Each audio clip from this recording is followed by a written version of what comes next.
Welcome to the SmackDown preview. I'm Adam Wilbourn from WhatCulture, joined by another one of Dolly Boys, Michael Hamflett from WhatCulture, to look ahead to tonight's episode of Friday Night SmackDown. But before we get into it, if you're a fan of this sort of thing, make sure you subscribe to WhatCulture Wrestling on Apple Podcasts, Spotify, Amazon Music, and YouTube, where we do daily wrestling podcasts where we not only review SmackDown, but also Monday Night Raw, the show formerly known as NXT 2.0. AEW Dynamite, AEW Collision, pay-per-views, premium live events. We have interviews, roundtable discussions, and a round of the week complete with a very good quiz, of course, on WrestleCulture. As I said, though, joined by Michael Hamflett to look ahead to tonight's episode of Friday Night SmackDown.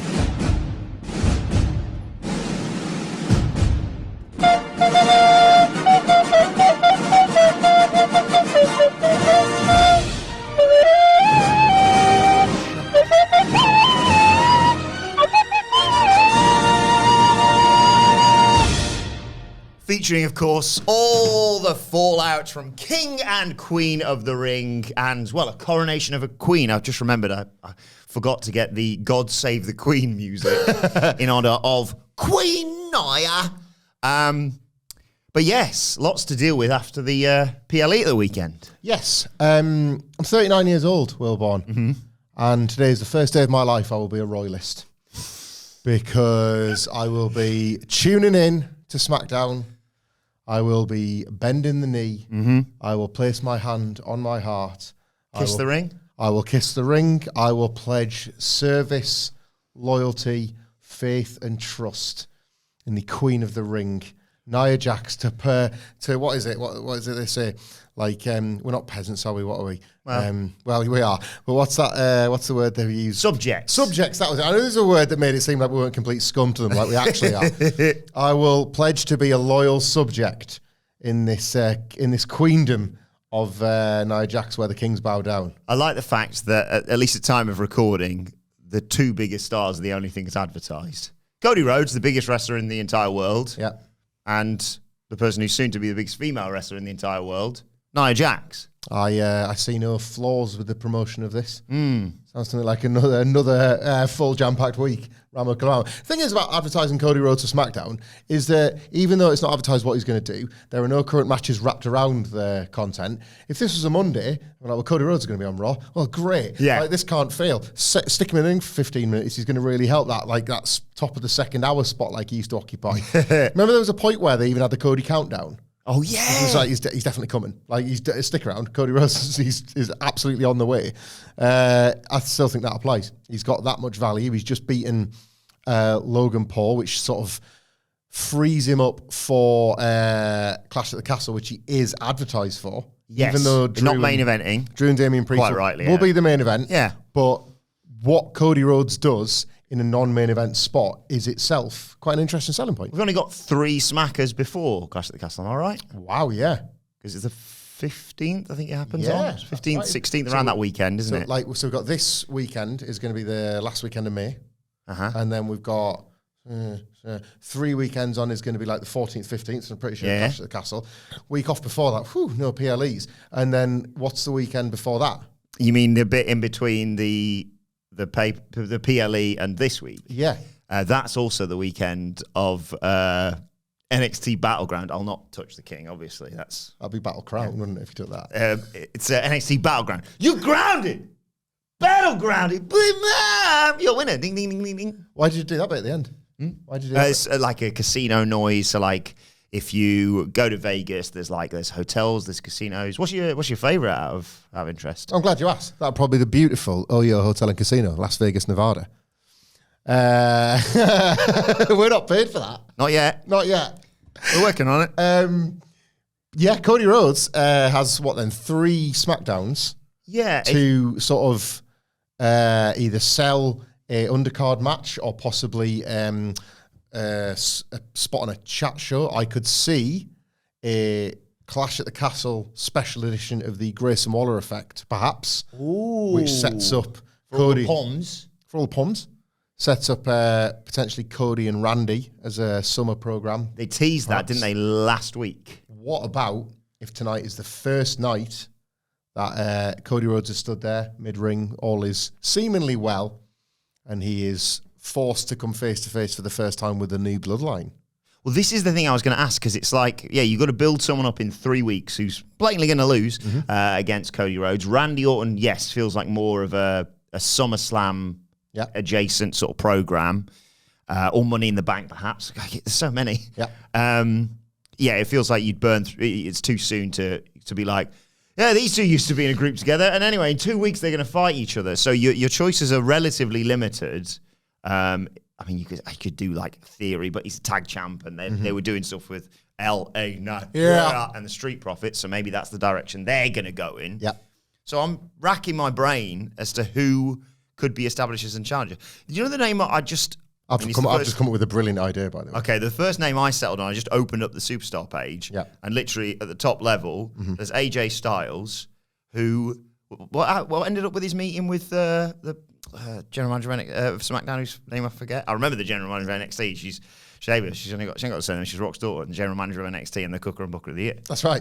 Or Booker and Cooker, either way. I can't remember his name. You have to stay tuned, probably. Or indeed just charter a flight to Saudi Arabia just to ask for a title shot and needs to be told no.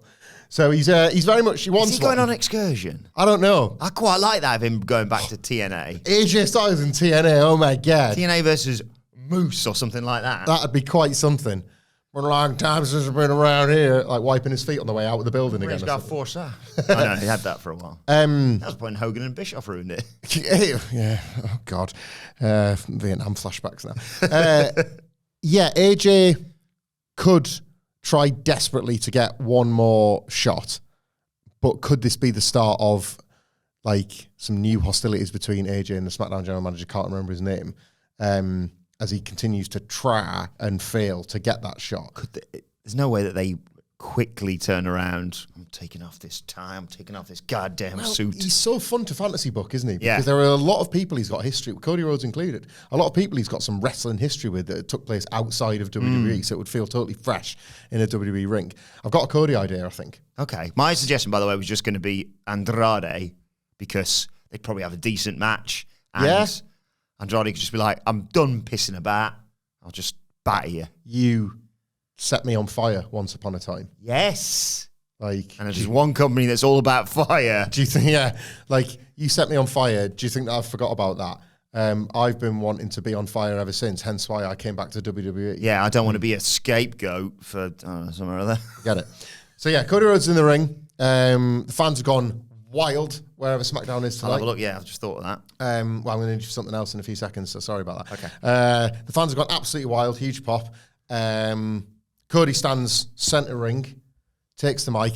People who listen to these podcasts all the time, they know I've got a terrible memory when we come together. I'm seemingly fine a lot of the time. You call me the WWE Encyclopedia, but for whatever reason, I find myself just having a memory loss. He stood centre ring where?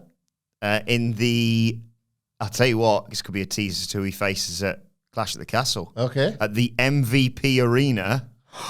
Well, I'm coming. So you don't need to be rude on that one. There's a massive crowd, I imagine. 7,000 at time of recording. A modest one for WWE. He stands centre ring. I don't know how to get this thing started. I see, yes. I think Cody could maybe get one going. He'd probably say, what are you guys want to talk about? He'd probably say that. This is all blue because we're underwater. He'd probably say that. And they'd have a chat for a bit. And he's like, so I've said I'm going to be at the Clash at the Castle, and I'm more than happy to offer an open challenge. Imagine. Step 2, the WWE champion. You'll never get a golden opportunity quite like this. Bloodline music hits. Out they all come. And Cody's like, nice to see you again. To see you. Nice. It's been a while. Cody's great at playing the generation game. He's always talking about his dad and his brother and all that. So he says, nice to see you, nice. If you play your cards right, you won't be drawing a blankety blanket Clash at the Castle. Yeah.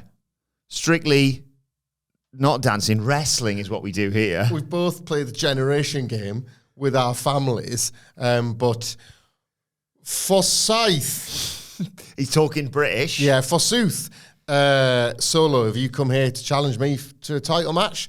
And Solo's saying, no, I'm acting. He gives Paul Heyman a look. Maybe I'm acting on behalf of the tribal chief. And then the bloodline round Cody, and he's like, ready to fight all sides. I have voices in my head. Randy Orton comes down to sort of like try and even the sides out, and the numbers game still doesn't look good. Kevin Owens is making a turn after he was blooded. There's 3-on-3, also the war's on, people are going absolutely nuts, and a 6-man tag is set for Clash at the Castle. I like that. No need for a title match, but it's pretty hot, right? A 6-man tag at Clash at the Castle, which Randy Orton loses when, yet again, the referee misses that he might have rolled a shoulder. The Bloodline get a huge win, like, that sets up potentially Cody having to defend his title against Solo down the line or something because of this Bloodline back on track. The Tribal Chief will be pleased. Cody Rhodes is rattled and under pressure, that kind of stuff. But in the meantime, Randy's annoyed about what's going on with this referee stuff. It's also a bit Tamatonga, that. Very much, yeah. Snaps and turns ahead of him and Cody at SummerSlam. Yes. How's that?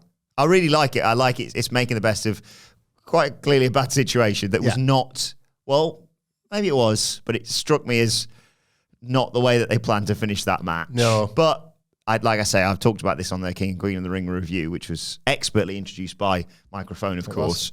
He's kind of like dining out on that today. I think he's been a bit quiet so far. He worked his socks off this week, to be fair. Well, I saw in the intro he wasn't even doing the thumb or anything. So, yeah, I like that in terms of let's get the ball rolling on this Randy Orton turn, even though he is, because it's one of those. It's the Shield turn, isn't it? Do it before people are ready for it. Yeah. Like if he did 3 more months and people are like, yeah, okay, I know where we got it. I also think, could you turn Randy situationally for Cody? Like if he's really full of rage over the referee stuff, and then there's like a little. He's got that thing, hasn't he? That yes. Oh God, intermittent nutcase disorder or something like that. IED or EID or something. I can't remember. But could you turn him because he's really, really annoyed at the referees and he just sort of snaps on Cody and it's like all the jealousy bubbles up to the front. But Cody beats him and you do a bit of a Brock Lesnar thing where like Randy endorses him after the match. It was like, I had to know. I had to know if you were still just my protege or you had surpassed me. And then Orton's a babyface again by the end of it. Because I have loved this Randy Orton babyface run. Yes. But at some point, we all will tire of it. I feel sure of that. Yeah. What's it called? This is part of a WrestleCulture quiz a while back. WrestleCulture coming your way later on today, of course. What did Randy Orton say caused his attacks on the McMahons? Irritable bowel syndrome, intermittent explosive disorder, hay fever, or erectile dysfunction? You know, It was actually anal bleeding. What? Which, unrelated, don't buy the Balti chicken bites from Iceland. Thanks for the tip. But yeah, it feels like someone, I like the multi-man thing. That's why Mum's go to Iceland. I like the multi-man thing because it's like you're getting Cody on the show. Yeah. House show stuff for the most part, but just a really fun finish. You could even do what was the match? It was like, isn't it Kane, Taker, and Rock versus like Triple H, Shane, and Vince? When it's like whoever pins gets the title. Triple H is like, oh no, I've lost the belt without getting pinned. Who'd have thought it? Oh, this is the one thing we didn't want to happen. Did have that goated spot where Undertaker chokeslammed Shane through the table off the post, and then it was in the games forever, like years later, even though it almost never happened. Here's an idea. Mm-hmm. Work with me on this one. Yep. So they are in the United Kingdom, correct? Yeah. Scotland, to be precise. Yep. For the next PLE. Mm-hmm. And what is it that people on this aisle don't like? That's right, people from other countries for some reason. Yeah, what is that about? So what if... We are a nation of arseholes. In the country of the white and blue flag... Yep. You have the red, white, and blue, Cody Rhodes, versus the red, white, and blue, Frenchman Baron Corbin. I don't know.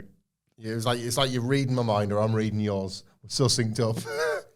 You've made it work. Yeah, it's one of those. This is the thing. Cody's such a brilliant champion. They could put him in there with Shinsuke Nakamura again. And I'd be like, okay, Santos, there's a good one. Yeah, to re-establish him. We've got an out going on. I quite like that Andrade pitch. Is Andrade on SmackDown, though? According to the Superstars page. Because he was just a ringer for the LWO at WrestleMania. Yeah. I quite like because he's had the vignettes. Like, as a TV program, I'm not really interested in Andrade much at the moment. They've not really given you much reason to invest, but there is weird lore. Like, that Codyverse match was insane. It was there for those that haven't seen it. It was on like a late 2021 edition of Dynamite when it just felt like the Cody Rhodes thing was going off the rails, and then he doubled down on that by setting himself on fire, having worked the entire match in like protective, like anti-fire stuff that was on Jack Perry at Anarchy in the Arena. It's on his back. Yeah. He hasn't actually lost outside of being involved in the Royal Rumble as well since his return. So he's got the record. He's got the numbers. The rankings. He's got the rankings. He's got the matches. Yeah.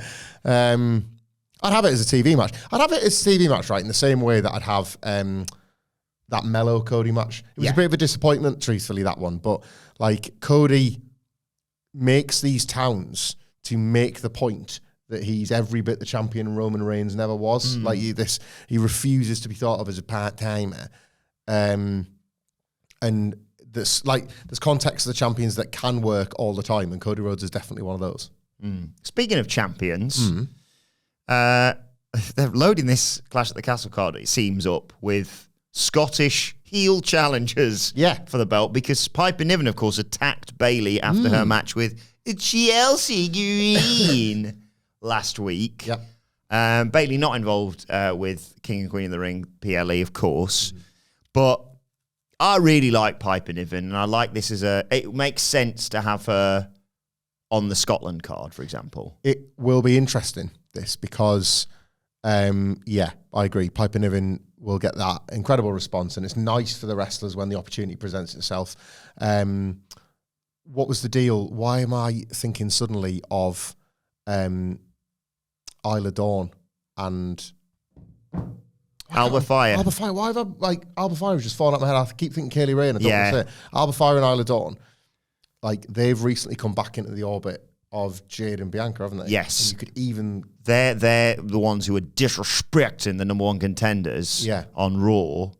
Do they try and sneak in and take that spot just in time for Clash at the Castle so Alba Fire can get a tag title shot as well? Wow. And then we've got 3 sets of challengers all returning home to Boy Scotland to potentially win gold. What are you smirking at? No, I'm just loving it. That's how people from Scotland speak, isn't that right, guys?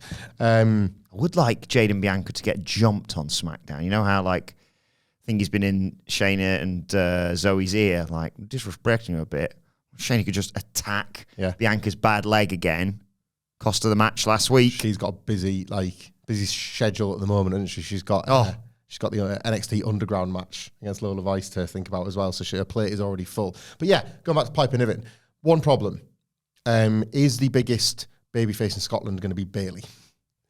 Yes, she is beloved over here. This is the thing: if you put Drew and Damien, there's a chance Drew just gets cheered. Well, he will. I think he'll be the overwhelming hometown favourite, star of the night. But Bayley is beloved in whatever country you're in. Yeah, and the UK especially just will never, ever, ever forget the times we had on the 2015 NXT house show and Takeover London tour ever. That will be with Bayley forever. As evidenced last, I think, at... was it Money in the... What was the one? There was something recent over here, wasn't there? Oh, no, am I thinking of France, where she got that amazing response on SmackDown? But especially notably on Clash at the Castle 2022, when as heels, Damage Control couldn't even start the match without Bayley just being the overwhelming favourite of all 6 women out there. That might happen again in Scotland, because it was in this very building, the Hydro in Glasgow, where I was when Sasha Banks couldn't hear Charlotte Flair over all this music, and that was the song we were all singing. I was in that crowd, as was Andy Murray. We didn't know each other at the time. That's wild. Singing Bayley into that sort of top-tier position, having not long been called up from NXT.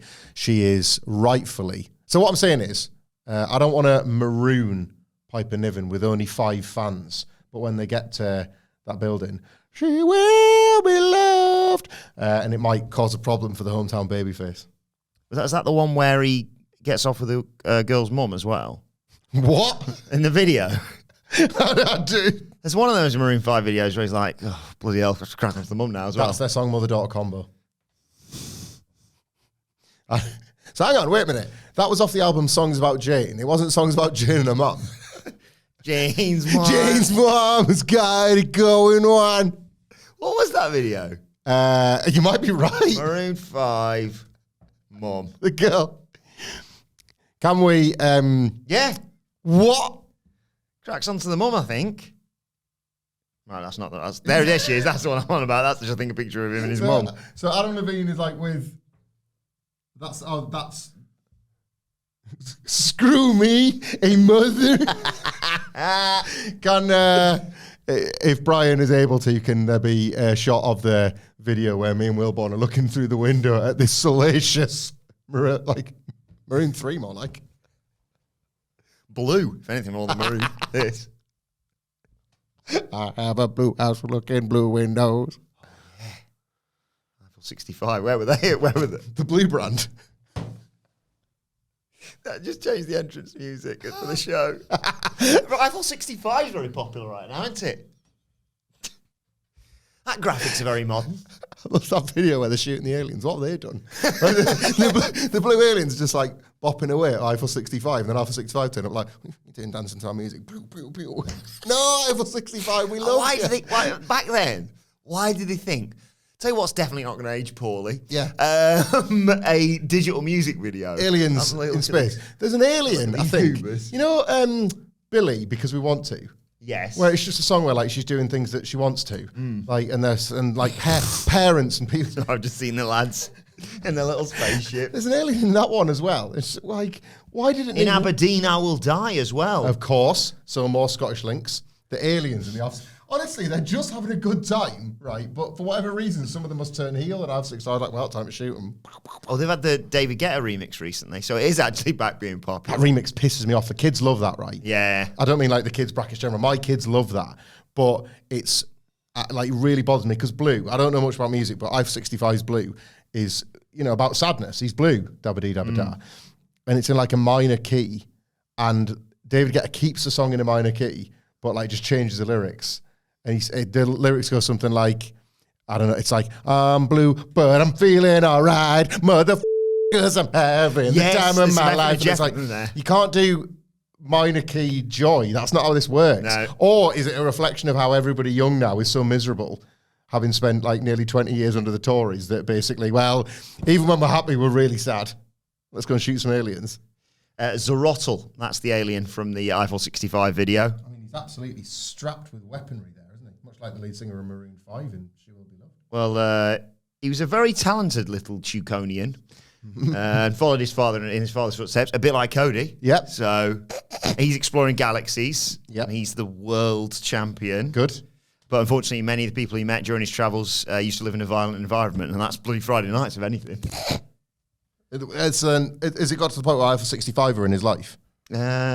Jesus, look how detailed this is for some twat off a music video.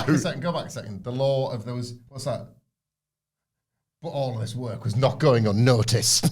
That's Andrade. All comes together. We've made it make sense. What else have we got to look forward to on this show? I look forward to the little aliens from the Eiffel 65 video getting added to the montage. Oh, absolutely. People have joined us on the SmackDown coverage this year. We will get to the Coronation. That's presumably the main event of the show, if anything. Yeah, last half an hour, if any. Like one of those Bloodline promos when Roman was advertised. I would go for that. I really hope they don't just do 6 balloons in a ring and a fancy chair. No. Alexis King's throne. I want. We haven't had for a while a good old-fashioned, let's minimise the star power of everybody by forcing them to stand on the ramp. Whole roster with Nia Jax basically just getting a shoot on them for age until one of the wrestlers has just had enough, and she's like her first opponent. She just comes out and tips the throne over on Nia's in it or something. She's like, you bloody idiot, you made me look stupid. What was the one where they were like, I want everyone out on that ramp, and then he goes, and it's like from the other end of the arena. Where's it was either Triple H or Shawn Michaels? Where's Triple H? Can't see him. You won't be able to see him. There's about 100 people up there, Vince. So I could see the wall. The wall, brother. Remember the pandemic one when they were just running out of stuff to we would have previewed it while I was waiting for my chips to come on a sad Friday morning.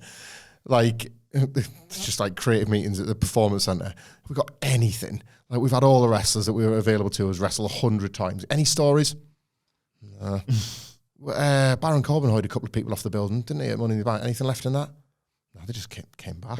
Yeah, he killed 2 people and they turned up the next night. Rey Mysterio, has he got 2 eyes? No, he's got 1. We can't get rid of the other one. Undertaker tribute. I mean, we've only got 10 wrestlers. Don't want to get copyright striked. What if we do a MIDI version? We've only got 10 wrestlers in. Just space them out. Right, you are. Thank you, Taker. Someone like slams a door in the background. Thank you, Taker. Shut that door. And then at some point halfway through the show, somebody thinks to ask, what time's Mark's flight land? I didn't say you wanted him on the show. Well, he's not here. I'm just going to John Morrison in the main event.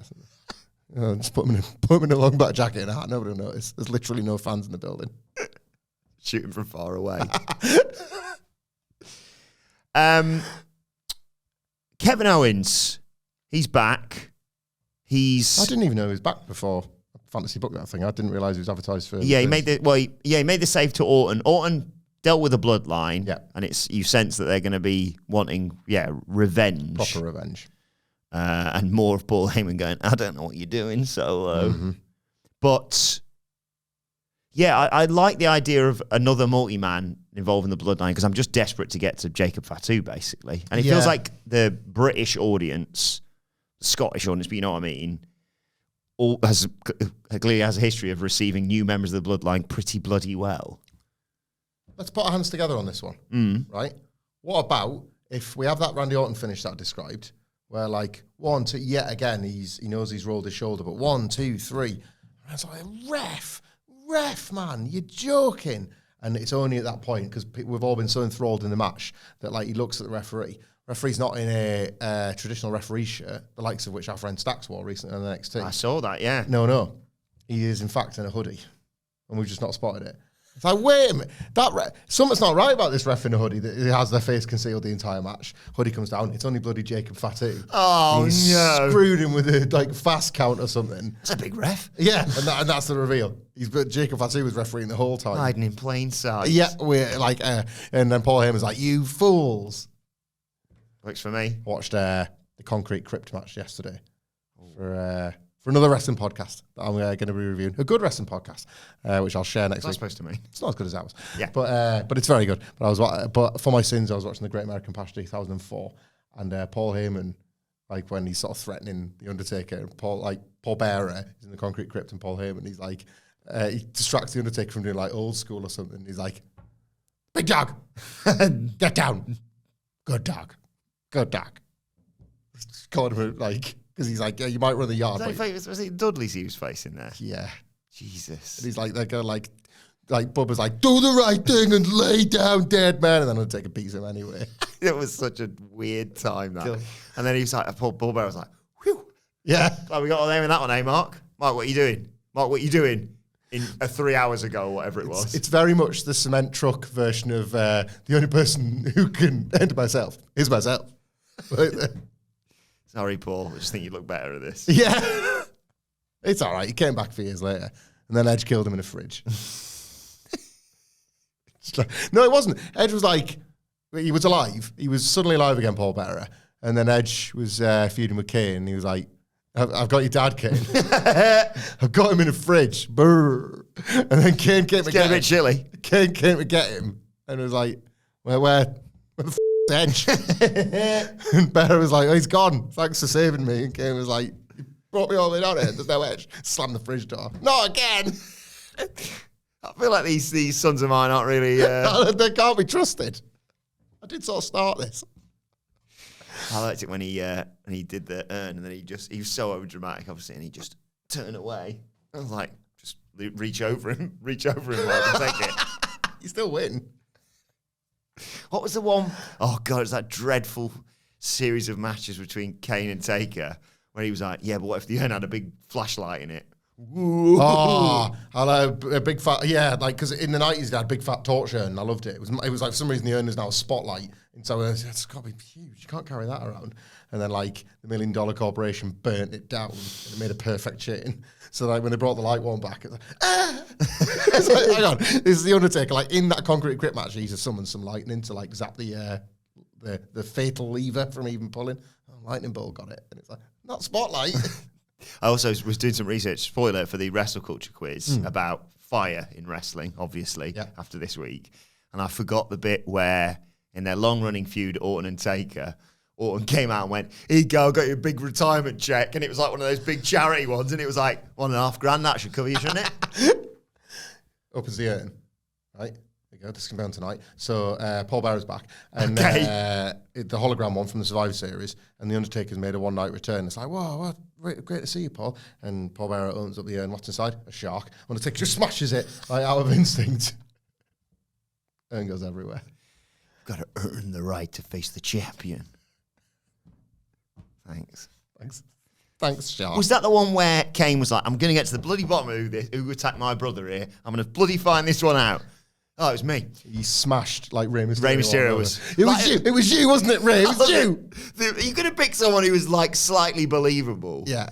You know what? I've always disliked you, Ray. You've always had a bit of a dodgy side to you. I got in trouble with Mike Adamley when I was carrying your mask around a burlap sack, and he said, Kane, you can't be doing that. Kids will take a burlap sack to school. Yeah.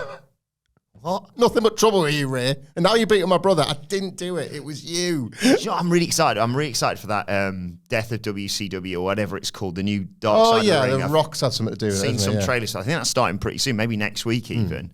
And there was a clip I saw talking about when they're at, I think Universal Studios or Disneyland or something. Yeah. When they cuts. Hollywood Studios Nitro. That's it. Yeah. And the outsiders have already beaten up loads of people. Yeah. They've just got baseball bats and they're doing the whole. You haven't seen the attack. It's worse than you probably could even imagine. Rey Mysterio's like, I've got this. Jumps out of the trailer. Yeah. Do you know apparently what Ray told Nash to do there? Is this the one where he was like, there was like a tiny square window, and he was like, you want to throw me through that, Nash? He was like, no, I don't want to kill you, Ray. The few times Nash was like, no, that doesn't seem like a good idea. I mean, it's not going to affect me whatsoever. I remember that story. Just lawn dart him into the side of a trailer it's instead. It's an all-timer spot, isn't it? But like, you watch it back, and if I'm not mistaken, it's like a double window, but it's still pretty narrow. Yeah. But like, I remember hearing that story for the first time and thinking, like, you would have fit through. Yeah. Like, if you could turn back time. But as with everything, it was probably so last minute, they were like, that's real glass. Yeah. You'll have to cry me a river because that's going to cut you to ribbons. Hospital right? bills are going to be through the roof. People called the police, didn't they? That was like Did they? Yeah, they heard like the disorder. Like some Floridians just assumed it was an actual riot breaking out in this car park of Disney Hollywood Studios, whatever it was, and they called the police, just assuming it was great. Different time. Right, let's get to it then. The coronation of Queen Nia. It's sort of weird with her because I have pitched this, and they might pivot onto this all straight out of the gate and say tonight, actually, because she even said on the PLE, well, I'll see you at SummerSlam, whoever the world champion is, probably Bayley. But I pitched her going, why would I wait? I want to beat Bayley in Britain because of obviously the... That'd be so great. The pipe and everything's nice, so they have clearly set that up to get her ready for it, haven't they? So what do you do in the interim? Because that's... What's like Bash in Berlin's end of August. It's start of August, SummerSlam? SummerSlam's the start of August, so you've got Money in the Bank to get through. Which Queen Nia probably won't win. Like, she might be in it, but I don't think she wins it. Because she's got this title match anyway, so it seems like daft for her to have another one lined up. It's one of those where historically you're like, why would you do that if you've got a title shot? But then there was that awesome triple threat with Seth when he had the briefcase with Cena and Brock. Edge, when he first had the very first one that he won the Gold Rush tournament on Raw. Yes. So he had this shot and he was armed with a spare one just in case. And I remember loving that. Tonight I'm going to go with Queen stuff. Just anyone interrupting? Like, who have we got on there? To interrupt the coronation? Yeah. Really bloody ruin this. Who'd be a good, like... Do you know who? Oh my God! What is going on in here? I never know, man. Well, I'm about to tell you because I think you know what I'm about to suggest. I might do. You got yourself a pretty good impression already locked in the chamber with what are we calling her now? Queen Nia. I don't want to accuse you of plagiarism, not least when it's of yourself. But that impression feels inspired by a prior impression, does it not? Yes, it should have been in the tournament. Who might resent not being given the opportunity to retain? So could she be interrupted by the one and only Queen Zelina? There we go, right? Yeah. Like, book it for next week. She wanted to be in the tournament. She was robbed of her opportunity to even do it. And she calls her a pretender to the throne. And you've got your match for next week. I really like that. I really like that. Yeah, you need to keep her busy. I mean, I don't know whether she puts you can't really put the royal. No. Well, Well, you can put it on the line as a title, but I don't think she'd do that after 1 week. That'd be pretty stupid, wouldn't it? Shayna Baszler's got nothing going on. She could be like, I'm the Queen of Spades. We used to be tag partners, and I was better, so we'll have a match. Any other queens kicking around? Is Candice LeRae call herself the Poison Pixie Princess still, or is it just... I think it's Candice. Just Candice in Indy. Do you think they try and sort of re-establish Timothy Stratton as like a hand of the Queen? That could be quite good, actually. Like a marriage of convenience. Yes. Like Nia says, I've got some pull around here now, I'm the Queen. Nia, it means nothing. No, you don't understand, I'm the Queen. I can get things done. I've not just got a title shot at SummerSlam, which is going to make me champion. I now rule this kingdom, and I'll rule it with an iron fist. You can either be with me or against me. And Tiffany's like, well, if you can help me, I'm more than happy to help you. And the SmackDown GM, can't remember his name, can't really do much about that. Can't stop them being friends. No? Put them in a couple of tag matches together. I wouldn't hate them as a Court jesters of Pretty Deadly. We're building up a... Oh, that Wilbourn, that's so good. Baby, I'm on a roll. That is really good. They should be the ones. It's very rare you get that version of things. The Queen's Court. Yes. They should be Booker's Court, wasn't there? With Finlay and Regal and... He was kind of a jester. Would thou care for me to piss into a teapot, sir, and drink it, squire? No, you could have them be the one to do the coronation. You know, like I'm thinking like long scrolls, and like they're just reading from things each. Like proper, not beef eaters, but... She sat in a throne. What else is like... They could form, a bit like, what's his name with the boys? Don't they form steps sometimes? Yes. Love that. Like that, we've already said about carrying her out on the throne, like Randy Sausage style. Like... carried to the ring on a throne. Someone on Twitter is called Macho Man Randy Sausage. Yeah. Now. Oh, yeah. Shout out to our good friend Steve Fasso. Yes. By the way. Living through an experience today that I've lived through too. He messaged Dr. Fed because he's dealing with another medical professional. Oh, no. He's getting the snip today. I thought I was going. A fellow, as somebody that has also lived through that, let me just say, forsake the business. And his Randy Sausage is maybe going to be sore over the weekend. So hopefully we'll get a nice SmackDown for him to be able to watch as he recovers. Yes, indeed. Final question with regards to Queen and SmackDown just generally. Is there any way this leads to a bloodline alliance with Queen Nia? Because people have pitched that, obviously, with the familial connections. And, like, I know people have said it with, like, Naomi in the past, but it would never really work until you get the Usos back being babyface. But it's like you're organized. We talked about this on Raw about like getting things in position. I know that's just admin necessarily, but like if you move Nia into the bloodline now, you've got someone ready and waiting for when Naomi aligns with the babyface version of the bloodline. Yeah, I don't hate that at all. It's the thing with the bloodline is at this point, the way they've like opened it out and the way they're just extending it and they're able to tell you the Roman Reigns story without him even being there, because then you can decide for yourself how much is a lie, how much is the truth. Like Jey Uso's last big defeat is presumably going to be the start of like when he lost to Gunther in the King of the Ring. Not much more for him to do as a babyface before you start getting the wheels in motion for the Usos reunion or whatever. It's not to say that, especially while this heel version feels like the foundations are shaky by design. Paul Heyman is a scared wise man. The Guerrillas of Destiny, like when the bell rings, might not have loads to offer. So Solo Sikoa still has that feeling of like, you're kind of trying to fake it till you make it here, Solo. But I think that like works as part of like that's why they're so violent, is because they're trying to just force it through out of, well, this is what we've got. We can absolutely brutalize people. Nia Jax can do that too. Like, look how she won the thing like last Saturday. That's how like violence first has served Nia well over the years. The punch to Becky Lynch, like if you're going to go in that direction, she can juggle silly, the crown and cape, with very, very serious when the bell rings. Well, technically Pretty Deadly were doing the juggling as the court jesters. Yes, of course. But also, putting this together, I've decided I really like this now. Yeah. What does Paul Heyman do when he's intimidated?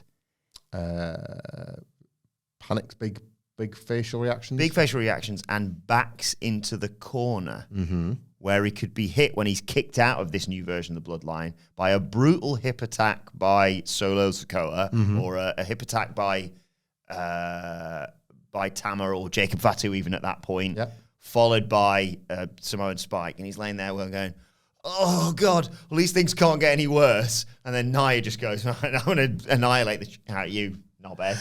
Love that. Yeah. Just annihilate her on Paul Heyman's goated. Yeah.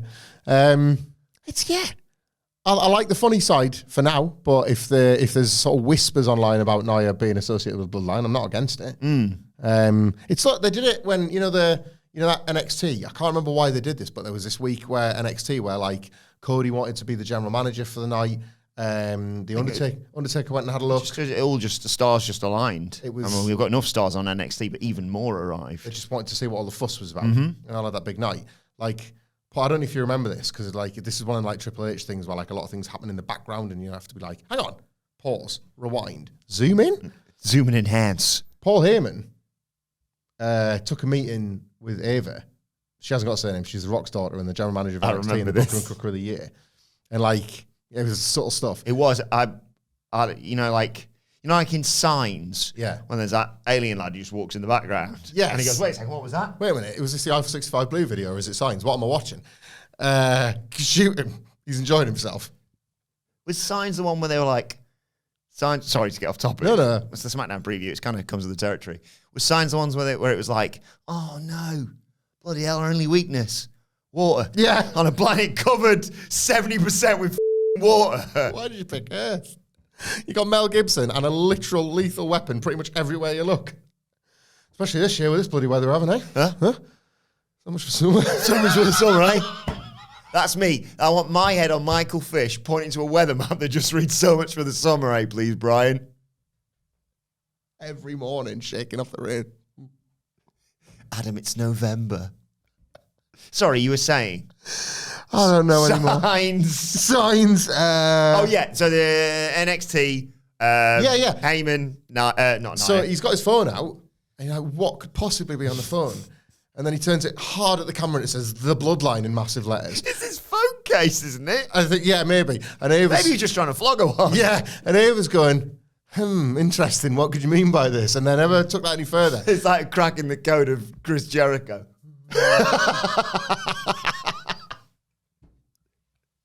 Oh, God. So she could join too. Basically, the whole point is they've made this so that, like, anyone with any, on that massive PowerPoint thing that The Rock had at Vegas, if you made it onto there, there's a chance you could make it onto here. And Nia was on it. Queen Nia. Excuse me, Queen Nia. Indeed. Looking forward to her coronation tonight. But let us know your thoughts ahead of SmackDown tonight, either in the comment section below or on X at WhatCulture WWE. Coronation Street fight. That would be incredible. Pretty deadly playing that on there. Oh my God! And we know, and the American audience don't know, but that's the tune they're playing on the trumpets.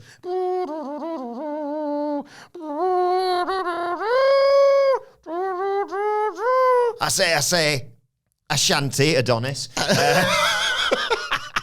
Fred Elliott with the shanty in the butchers, please, as well. Yeah. God, we've done it again. pulled out of the bag again, haven't we? Done it again. Subscribe to WhatCulture Wrestling for the reaction to this and see if they follow our booking or not. Rita from Coronation Street. Yes. The one who used to have the corner shop, the cabin, I believe.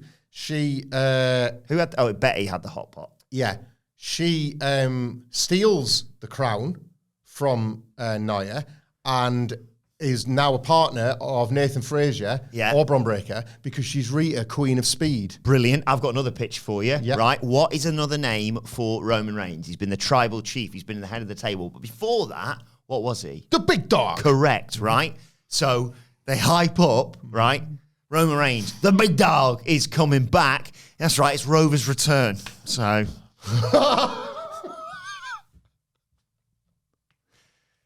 We'll talk more about this on Monday. Subscribe to WhatCulture Wrestling. Probably everything we've discussed, we'll review it. WhatCulture Wrestling, wherever you get your podcasts from. The Collision preview's coming your way a little bit later on today. And WrestleCulture complete with the hashtag Bloody Good Quiz. But for now, this has been the SmackDown preview. My thanks to Michael Hamflett. Thank you for joining us. We've been looking ahead to SmackDown, of course. All the fallout from King and Queen of the Ring. Who's next for Cody Rhodes? I mean, Kevin Owens is back. How will Bayley respond to Piper Niven's attack last week? And, of course, the coronation of Queen Nia. the SmackDown Preview Podcast. It's got all this and so much more. We'll see you soon.